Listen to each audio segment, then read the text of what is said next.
going to Tahiti.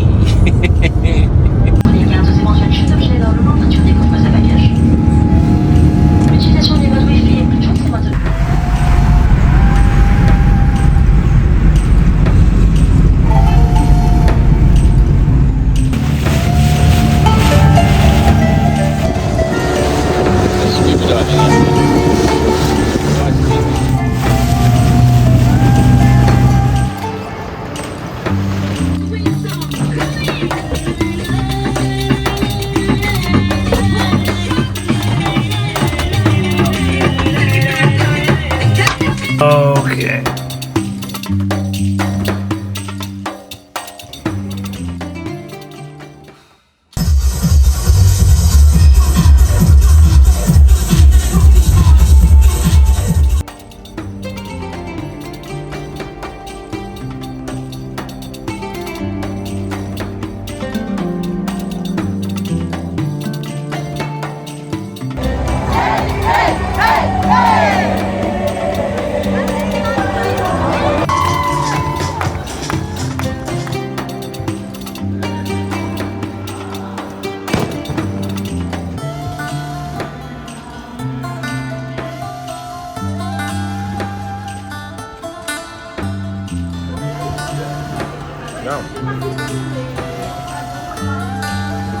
It's a good office photo.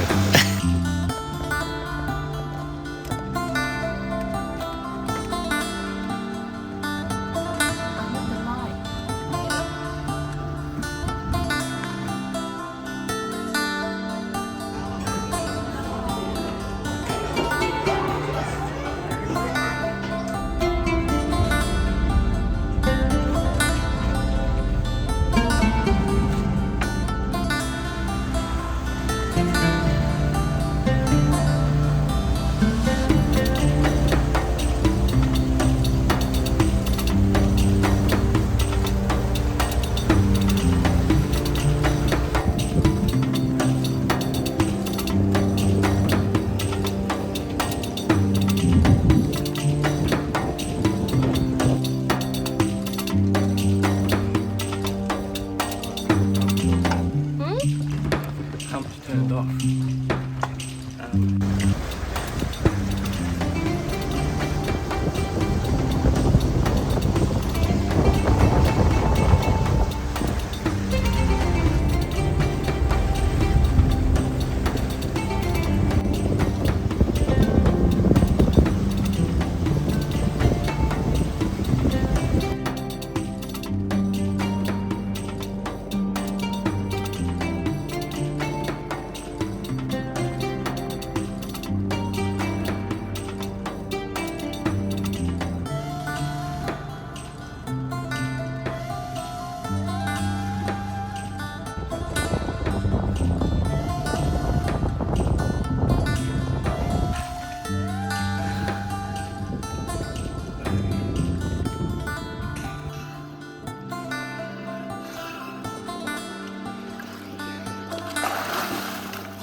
Anyway, it's a lot better than what it was. The prop was back.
Well, g'day.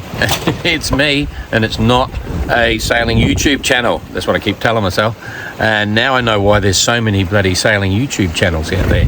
Because when you're just cruising along, you got nothing to do. My life usually consists of being on a computer, organising an event, sorting out another adventure, coordinating another boat, whatever. And today we're just sailing along very nicely, about 5-6 knots, in a beautiful trade wind, halfway, or we're about on day 3 out of Papeete, heading for Fiji.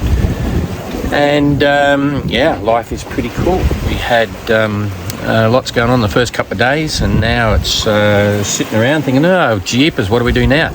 Maybe I'll say a video for those that are interested and show you what's going on. So I just did a walk around on the boat, just to show you the rig we've got up, and as I say, it's fantastic. This is the stuff you dream on when you're sailing.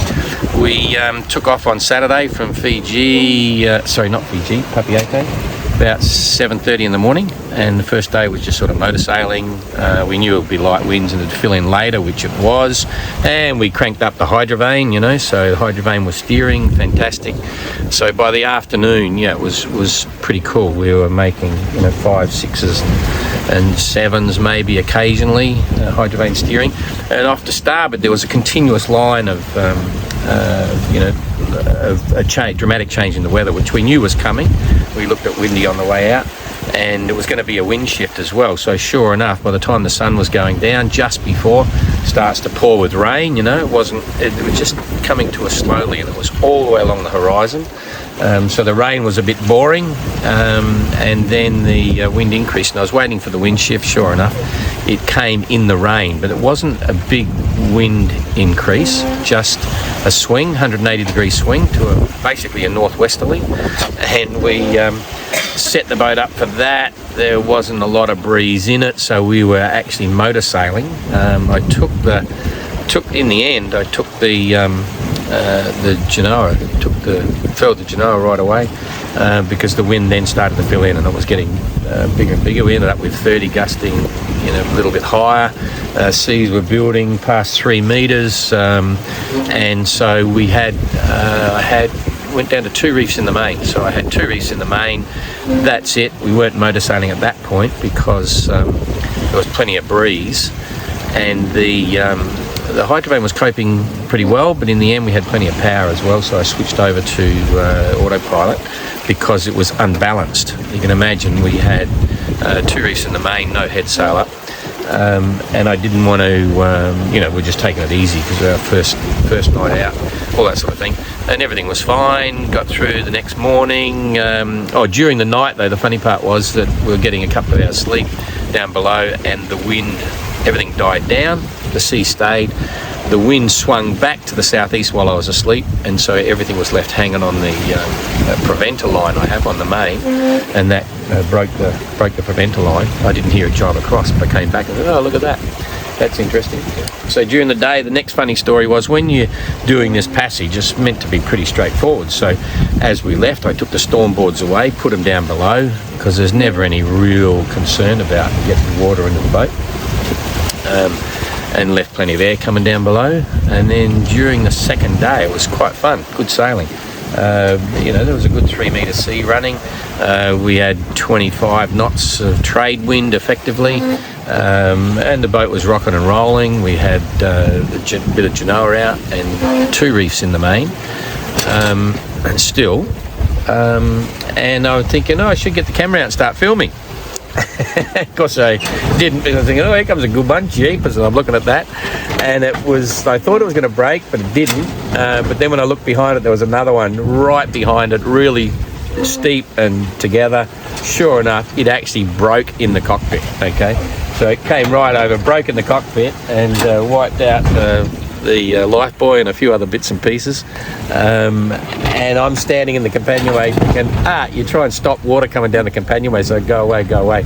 So we shipped a bit of water down below, straight onto the chart table, all that sort of stuff. And that reminded me of the fact that when I did the BOC, even, all the way around the world, I never had a wave break down below on the boat. So it was a good start for the boat. That was kind of fun.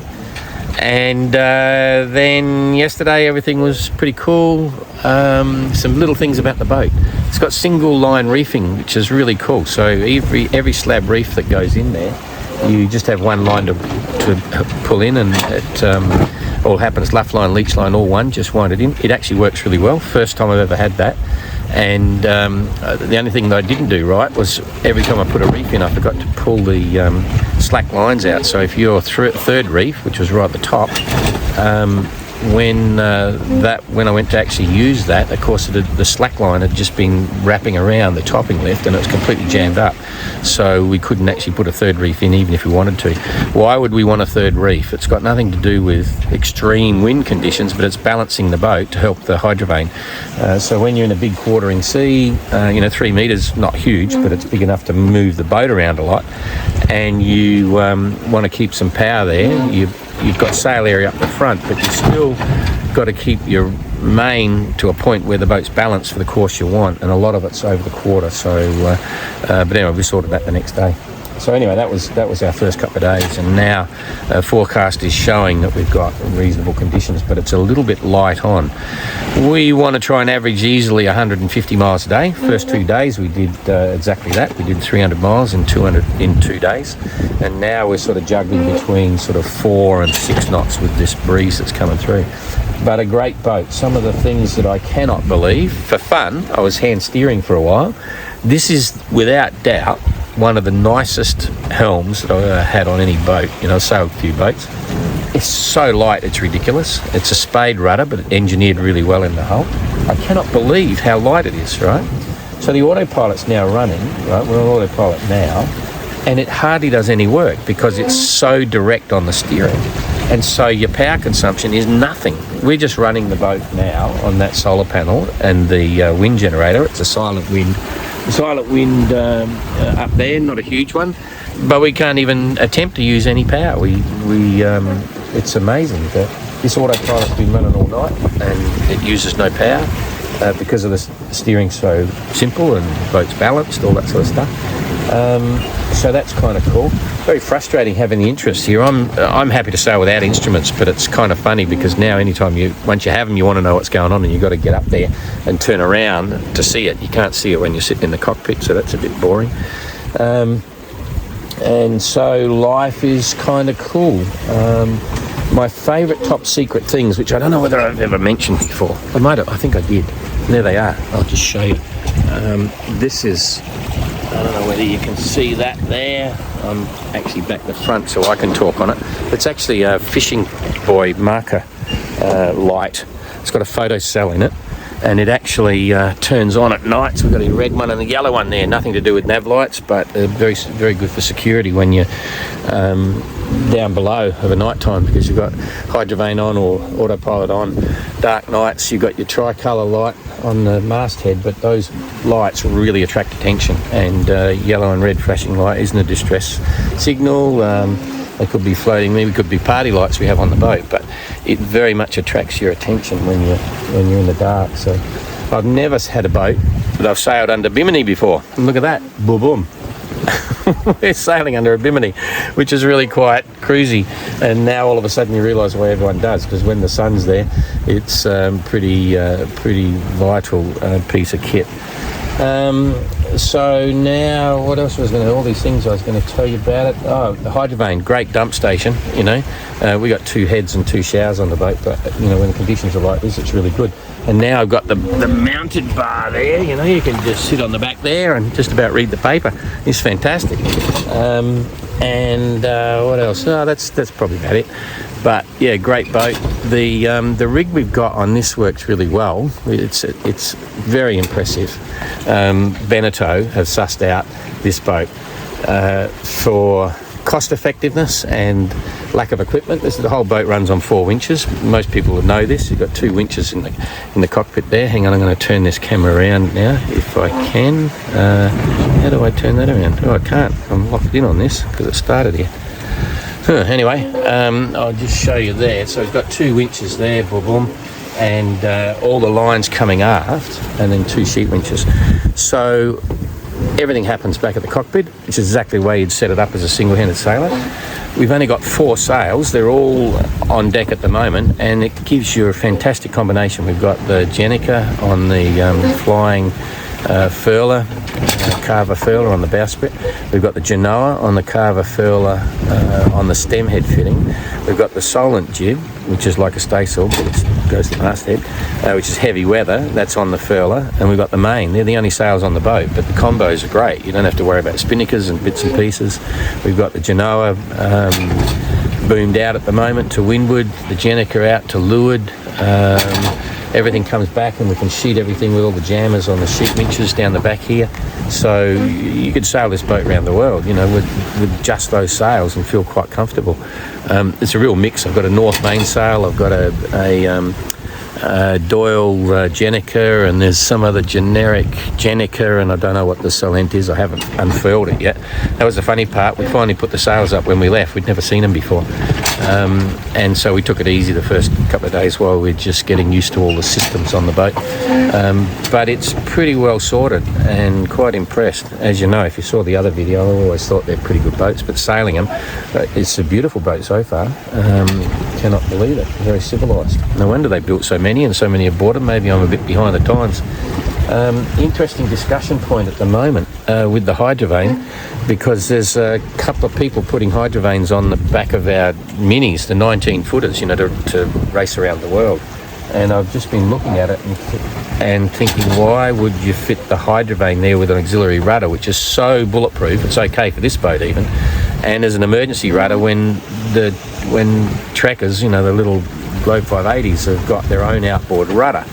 So I'm thinking of, I've had an approach by one of them to say, can they remove the rudder and just use the Hydrovane as the actual sailboat rudder for the 580, and then that gives you its actual rudder becomes the wind vane as well, because you can use it as a tiller when you disengage the flip-flop vane at the top.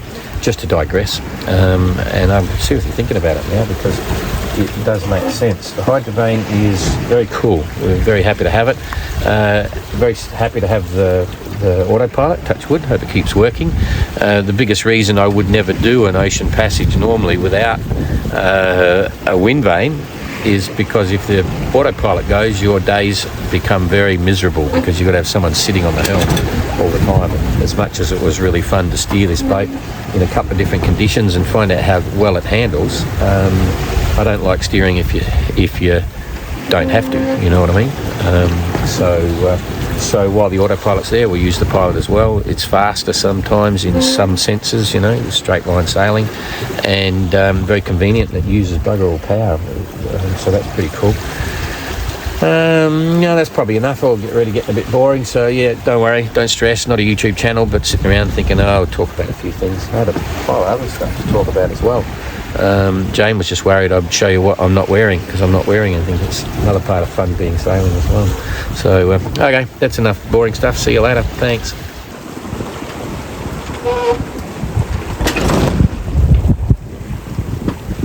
trying to land, I think.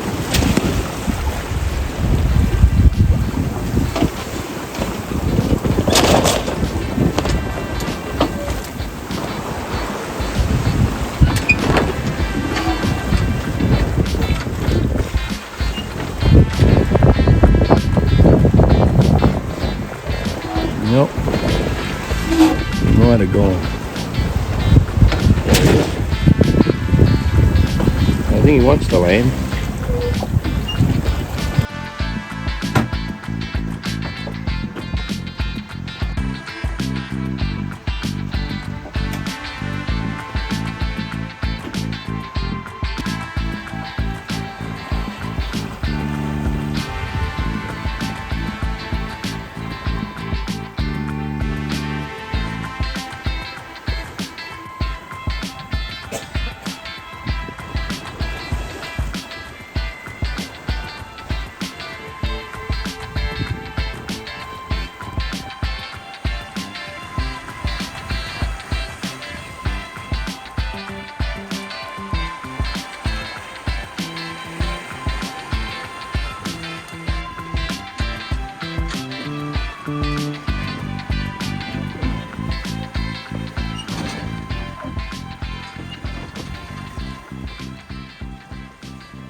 Where? Oh. Okay, Jing, why aren't we using the Hydrovane right now? Autopilot faster. Autopilot faster. And we have the power. And we have the power, yeah, exactly. So we're 6 days out, averaging about 150 mile a day, and absolutely the autopilot's faster. So Hydrovane's on standby, and life is okay. No, we're probably averaging, today we'll do probably 165 mile a day. We've got about 15 to 18 knots on the quarter. Full main, full Genoa. Ooh, life is good. Just had steak. What do you have for lunch, Jane? I have steak alone. Steak, yeah, we had Uruguayan steak. So thanks, Laura. All kind of fun. See ya.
Yes.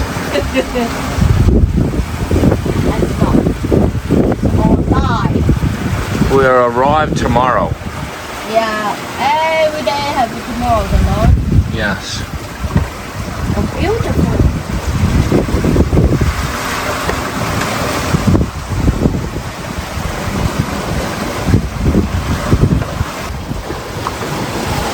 And the Bimini's still up. Jeepers. Stop mentioning the Bimini. Why? Because everything you mentioned, they're broken, okay? Oh, Stop okay. it. Okay. Look at the light. Wow.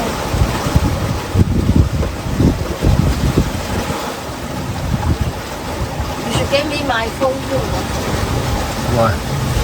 Because mine will be better than yours.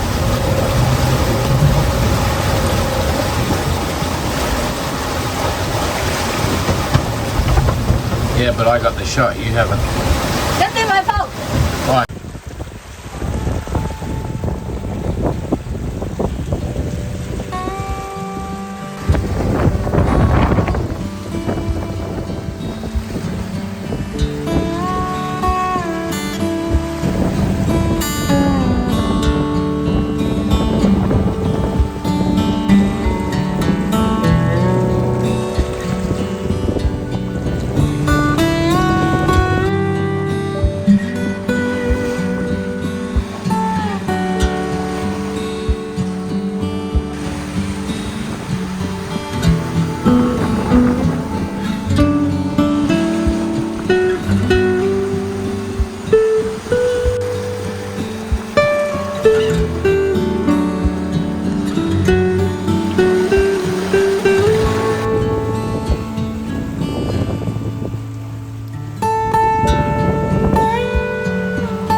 Okay, a bit of action on the Hydrovane. You've got the flip-flop vane. When that goes from one side to the other, you've got the gearbox here. I'm hoping you'll be able to see all this and see what happens, how the action takes place. So as that flip-flop goes, it pushes up and down that rod in the back corner there. And as that rod in the back corner is moving up and down, right, it's actually twisting the main steering shaft. Those two stainless steel bars bars with the finger pointed in between. So you can see the rocking here, the rocking motion as it's coming off course and so on. Sure, it's all grey. I mean, it's a very good day for the light, but anyway. So you can see this is the control knob. You can see that's going up and down, and you can change the gears. You pull that out and slide it from one hole to the next. It increases the movement of those two stainless steel bars sticking up from the shaft. You can see the rudder starting to turn. This black bit here is actually a tiller stub. You can put a bilge pump handle in there and steer the rudder. So as that's moving, it's actually moving the rudder in the water here. So the flip-flop action turns the rudder to port and starboard, and that rudder is actually steering the boat. But I don't know whether that's going to be clear enough for you to see how I'm waiting for the boat to come on course now to actually show you the action. You can see it's moving a little bit. Might make a better day. As this goes up and down, then it's moving the finger there on those two bars. Well, here we've got surge and insert. You might be able to see the action. I hope so. There's grey in there, everything's grey. There we go. So that's the vane at the top, flipping and flopping, and actually just moving it. I'll do it static on the marina as well later on, and you'll be able to see how that actually transitions through. I'll do a full explanation, but this is the at-sea real-world situation with flip-flop happening here, going back and forwards. You can see it's got a bar inside there that goes down through the middle. As it flops, just moves that frame up and down. It's got the finger at the bottom and the two stainless steel bars. It actually moves the rudder shaft. That black handle is your tiller stub to steer by hand. If that makes sense. I'll come back for a perspective and see if you can get the big picture here. Okay, well, better sit down. We're slewing around a bit here. Get that out of the way. So hopefully you can see what's going on there. It's only quite boisterous, about 20-25 at the moment, about a 2.5 to 3 metre sea. Occasionally we've just had a current, pain in the arse, head current.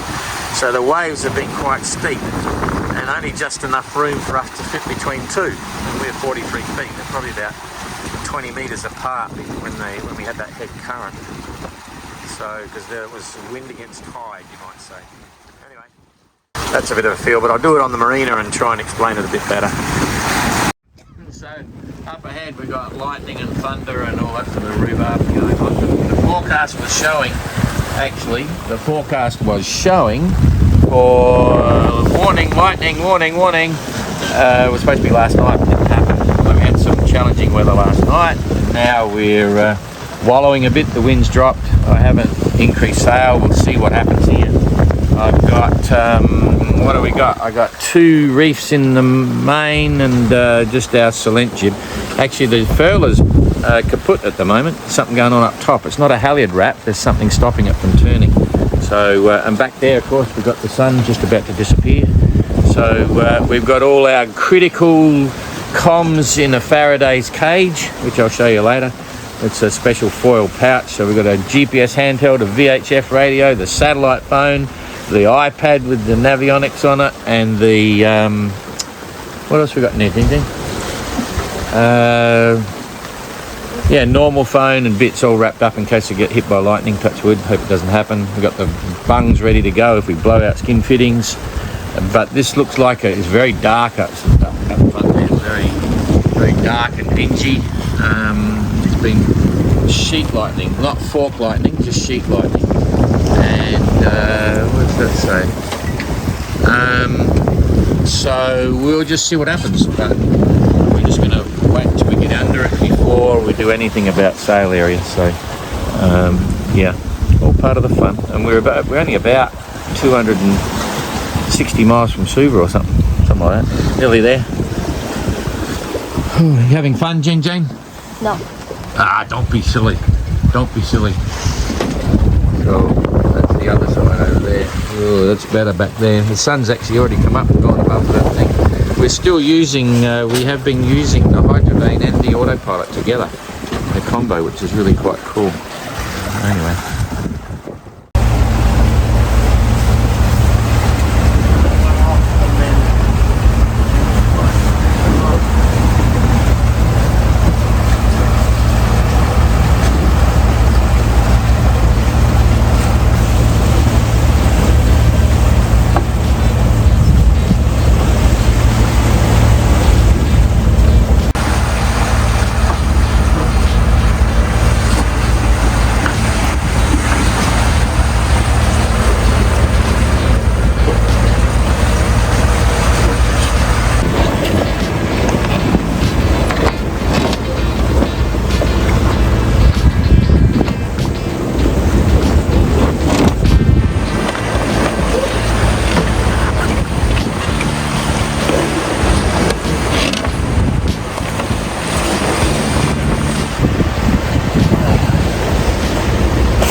2,000 miles under Bimini. Oh, it's good to be out of the rain, you know.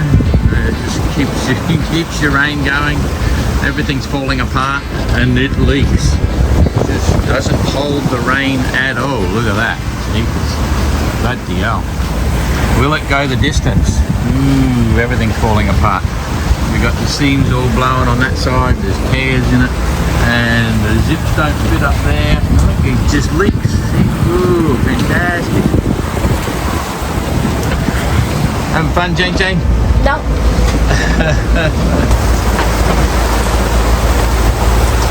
Glad we got a Bimini to keep us out of the rain. Yeah, really good. Yeah, fantastic.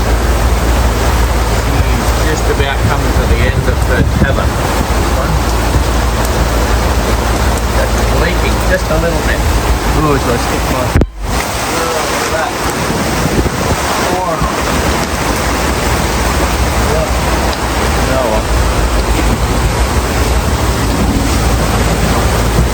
It's raining out there. Zero wind. We're just waiting for the wind to come back. So we're motoring. Sue's a couple hundred miles, 250 miles ahead of us.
I guess that's a bit of land over there, Jane. Yes. Yes, Fiji.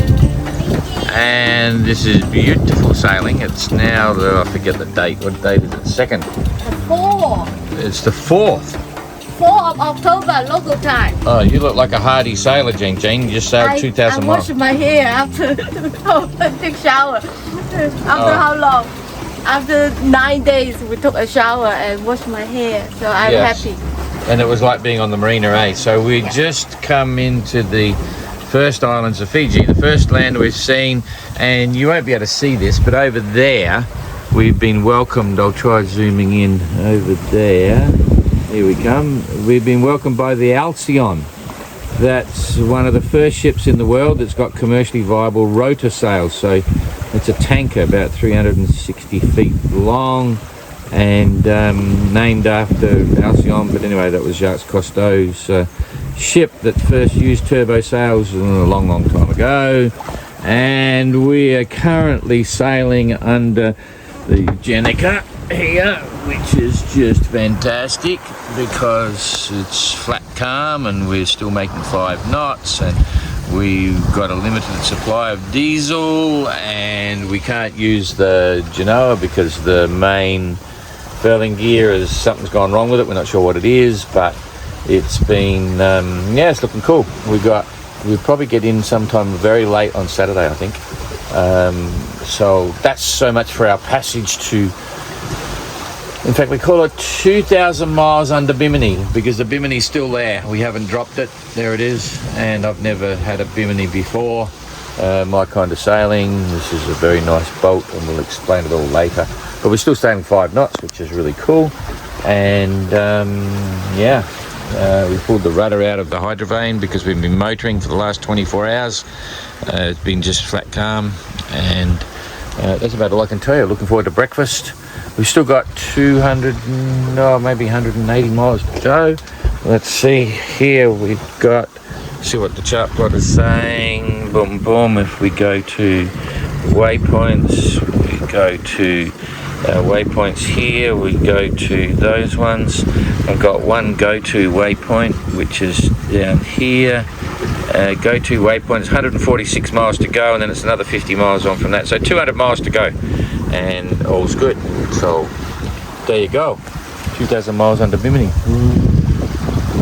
Anything you want to say, Jane? Yes, we can use that as a title. Oh, okay. Right, we're going to make a movie.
Yeah, thank you.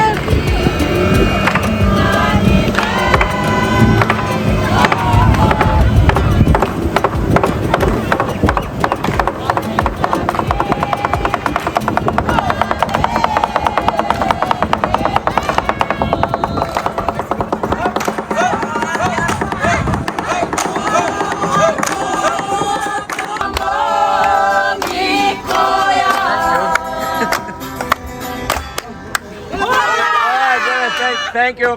Fantastic to be back. Yeah. Looking forward to spending some great time here. So thank you very much.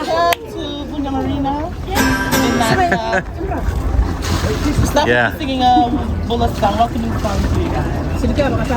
Thanks a lot. A lot's changed in the last 6 years. Wow. Looks very exciting. Good to have you back, Captain. Yeah. Thanks a lot, eh? Fantastic.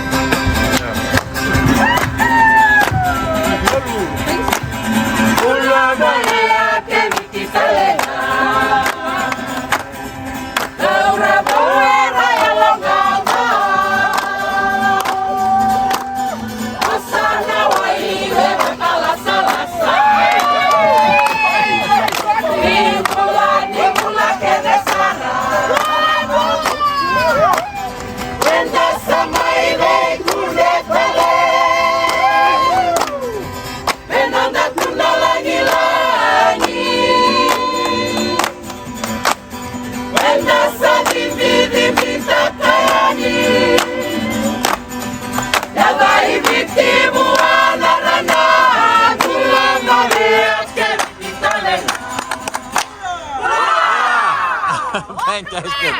Thank you. Good to be here. Okay.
Oops, today's the last day. We're in VUDA Marina. We made it to Fiji, 2,000 miles under Bimini, and the Bimini's gone. It was crazy. We left it up the whole way, and now we're packing up, getting ready for a 100-knot cyclone, which may come through. Hopefully it won't, but the boat will be here for 6 months. We're currently on the hard. We're in a pit, and you can see all of these boats all along the back there. They're all set up for cyclone season. They've got a trench there. The keels are sitting in the hole, and we've got waterfront real estate at the moment. Beautiful Fiji. It's a fantastic place to be. And this marina, Jane will just pan around. This is a new hole they've got. It is without doubt, VUDA Marina is one of the best marinas in the whole of the Pacific. It's fantastic. Got great facilities, great people, super secure, not super expensive. You know, we've got some labourers coming to work on the boat, you know, unskilled labourers, and it's like, you know, $15 an hour or something, you know, it's just fantastic. So we're getting a full hull cut and polish and so on. Anyway, so here we are, and what I'm going to do now is just quickly show you a demo on how the Hydrovane works as well, because a lot of people just don't understand how the gearbox and everything happens, and so therefore they just think it's black magic. It's not. It's really super simple, so I'll go through that. Also, did I tell you about this? This is our steering wheel. Watch this. I pull a knob here and it just comes straight around. A standard feature for these boats, which just gets it out of the way, which is really cool. So that's an interesting one. We've got covers on. We're going to take the dodger down shortly. All the halliards are set. We've got to tape up or cover the boom cover. We're not going to take the mainsail off and wrap it around so it can face 100 knots, and then we're pretty much done. I mentioned during the trip our Faraday's cage. This is very real. If you've got a lot of lightning happening, if you had a microwave, you could put your GPS, handheld GPS, your VHF radio, any other electronics you want, put them in the microwave, and if you get hit by lightning, it'll be saved, it won't be trashed. This is a flexible pouch, you can just get them off Amazon or AliExpress or whatever it is, but you keep your satellite phone in there, you keep your GPS, VHF radio, all that stuff, seal it up, and then if you get hit by lightning, you're not going to zap your electronics. Personally, I know 2 of my friends that have had their boats hit by lightning here. There's always in the cyclone season a lot of lightning in Fiji, so even when you're in the marina you can do it. So I'm putting the critical stuff in the Faraday's cage inside the boat, so when we get back, if we get hit, well, at least we don't lose everything. Okay, so I think in summary, this boat is really incredible. I got to take my hat off to Beneteau. I always knew these particular models were good. Besides the engineering and the sailing performance, she goes like a rocket. It's a solo sailor boat, you know, standard fit out with all the options. One person can sail the boat really easy. Little things like this table in the middle splitting the cockpit when you're heeling is great. There's a table under here. Even Jane can stand on this bit, sit on it, whatever, stand on it if we've got to work on the end of the boom, you know, when you're coming around. So just so many human dynamic things. There's something we found when we had the Lagoon 450. You know, they really sought out the idea of a person being on the boat. But geez, I've got to say, the performance of the boat is fantastic. We're just hooting along. Okay, so Jane, if you get down here, we can go through the, this is a one-shot edit, this one. We're not a YouTube channel, although geez, we were talking about that over dinner last night. Some of the YouTubers, they're getting 250 grand a month when they got millions of subscribers. So, first of all, this is pretty simple stuff. You know, this is the flip-flop vane. Just go to the long shot. Don't have to go close up. This has got the vane on it. We've taken it off, stored it away. You can see that's very simple. It's just pushing this rod up and down. Okay, so that's the first principle to understand. And you're course changing with this rope here. You can see the angle is moving around. This is a remote control rope that moves the wind vane into the wind.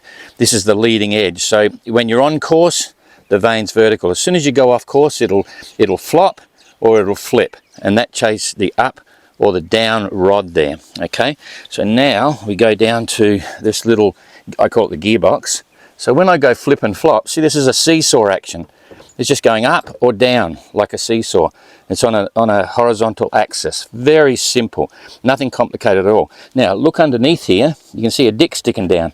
See this dick sticking down? That's connected to the seesaw here. This dick sticking down there, and it's got a little rotating component on that, and it's jammed in between these 2 bars. So as you get the flip-flop and then the seesaw, it's transferring the action to twist these bars here. No, watch this, watch the gearbox.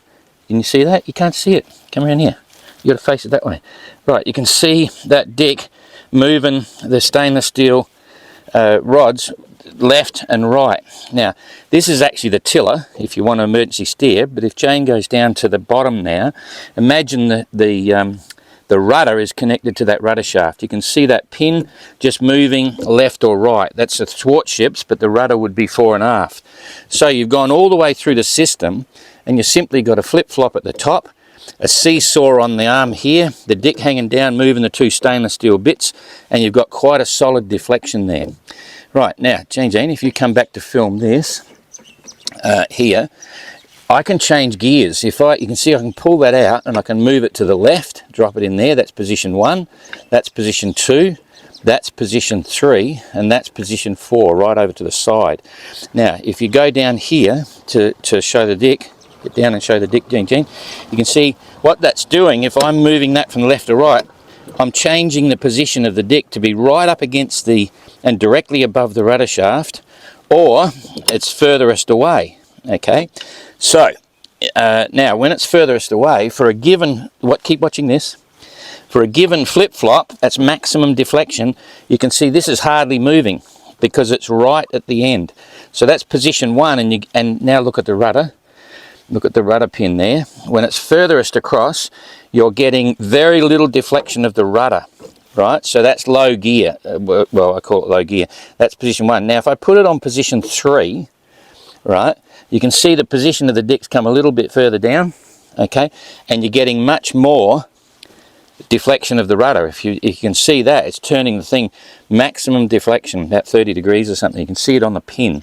So that's the adjustment to tell you how much rudder input you're going to get, and you've got 3 positions. 1, 2, there's 2.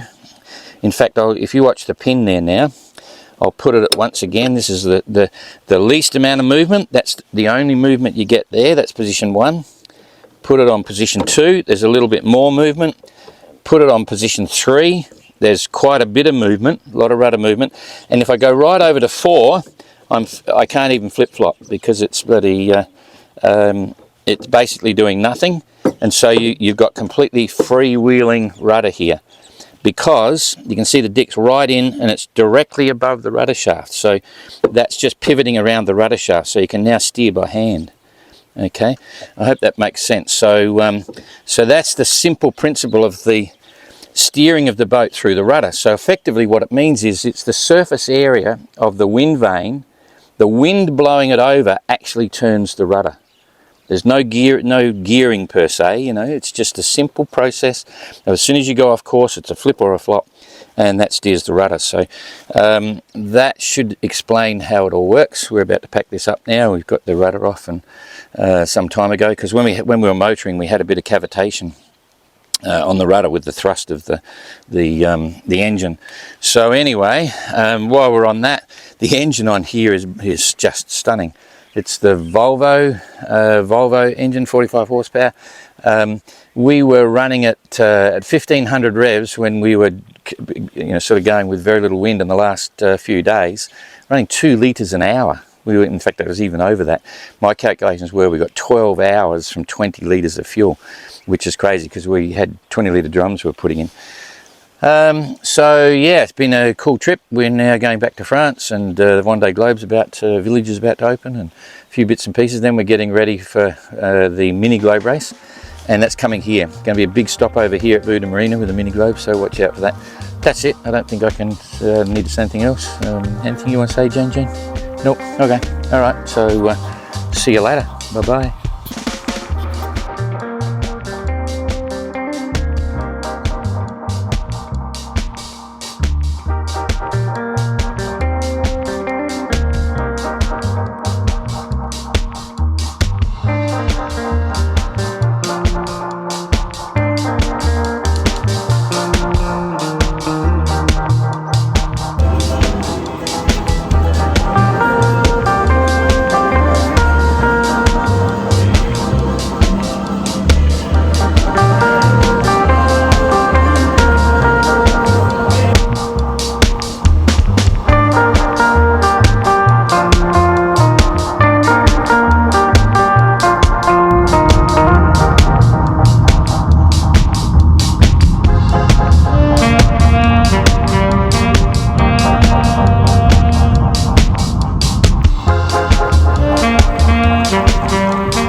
interesting. We're basically having to do everything twice. So you look down there, it looks reasonably shiny. We haven't waxed it yet, but when you come down here, if you look at that, that was the first time we polished it there, and it gunks up into the blue paste, and it stops cutting. You can't go anymore. So this is from the second time. So now we've got to do everything a second time, which is a bit of a bore. But it still makes a difference. But you can see when you're polishing this, it doesn't gunk up as quickly into the blue paste, because there was so much fading and opaqueness to the hull. It just made it really difficult. So now we've got to do it all twice, which is really exciting. So you'll see, it's still staying white longer. When it got really intense blue, it's been taking all the gel coat off. It was faded and soft and so on. Just get a little bit longer to cut for it. But it means instead of having a 40-foot boat, we've got an 80-foot boat. It's still not going to be perfect. It's not so bad.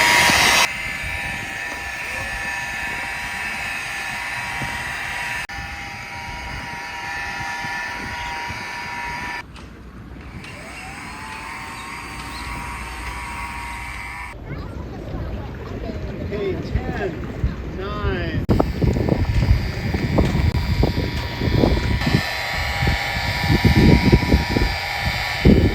Now, this is my 128-foot yacht, because we've done 2 passes of polishing, which is 2x43, and now we've got to put the wax on. So this is just sealing it up, and I could put it on with a machine, but you can actually get better application if you do this by hand. So this one is all by hand, and it seals it up and gives it some UV protection. So, and I'm covered in AeroGuard because of the bloody mosquitoes, because there hasn't been much wind. So this is just a wax with carabundum or whatever, no caruba in it, which seals it up. So we shall see.